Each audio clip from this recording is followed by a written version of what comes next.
अनुकूलन जो बता दिया आपको, जो खुद को ढाल लेता है वातावरण के साथ, उसे अनुकूलन कहते हैं। अनुकूलन की बात करें तो ये दो टाइप के होते हैं। एक होता है आत्मसातकरण, एक होता है समायोजन। आत्मसातकरण को इंग्लिश में असाइमलेशन कहते हैं और समायोजन को एकोमोडेशन कहते हैं।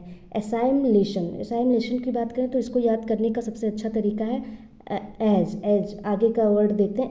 एज मतलब सेम, एज मतलब एज इट इज़, मतलब पूर्व ज्ञान को नए ज्ञान से जोड़ लेना। पूर्व ज्ञान हमने ग्रहण किया है उसको बिना कोई परिवर्तन किए उसको वैसे ही नए ज्ञान के साथ जोड़ लेना ही क्या कहता है, आत्मसातकरण कहते हैं उसको।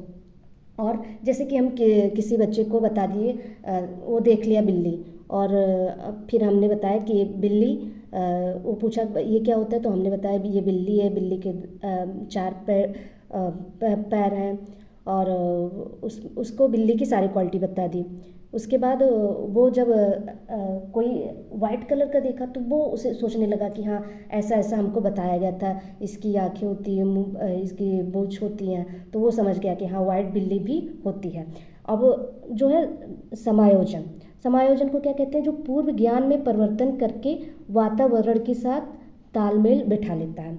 जैसे कि अगर अब वो कहीं पर डॉगी देख लिया तो अब उसको बिल्ली की तो सारी क्वालिटी याद आ जाएंगी, लेकिन अब वो थोड़ा सा परिवर्तन करेगा, उसको परिवर्तन करेगा, और वो अब ये जान पाएगा अच्छा ये वो बिल्ली थी लेकिन ये कुत्ता है, इसमें क्या क्या डिफरेंस है, वो ये चीज़ देखेगा। तो इसको क्या कहते हैं, वो वातावरण के साथ तालमेल बैठा लेना।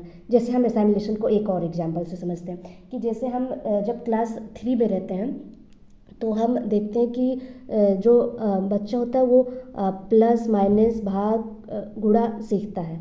उसके बाद वो जब क्लास 4th में पहुंचता है या 5th में पहुंचता है तो वो LCM सीखता है, HCF सीखता है। तो HCF और LCM में भाग और गुणा का यूज होता है कि नहीं होता है, या हम कोई और टॉपिक सीखते हैं तो क्या करता है कि वो LCM और HCF में ये जो पूर्व ज्ञान था जो वो सीखा था प्लस माइनस गुणा भाग, वो उसको यहाँ यूज कर लेता है। तो बिना परिवर्तन के यूज करता है, हाँ गुणा ऐसे किया जाता है, ऐसे किया जाता है, कर लेता है। और क्या होता है कि पूर्व ज्ञान को नए ज्ञान के साथ जोड़ लेता है, इसी को कहते हैं असाइमलेशन। लेकिन जब उसमें थोड़ा बहुत और परिवर्तन करता है, नई नई चीज़ें सीखता है कि हाँ ये अब समझ, वो परिमाप पे पहुंच गया, क्षेत्र पे पहुंच गया, तो क्षेत्रफल पे, तो वो अलग अलग फार्मूले सीखता है, अलग अलग चीज़ें, लेकिन यूज तो गुणा भाग का ही करता है, लेकिन उसमें थोड़ा सा परिवर्तन करके करता है, तो इसी को कहते हैं समायोजन।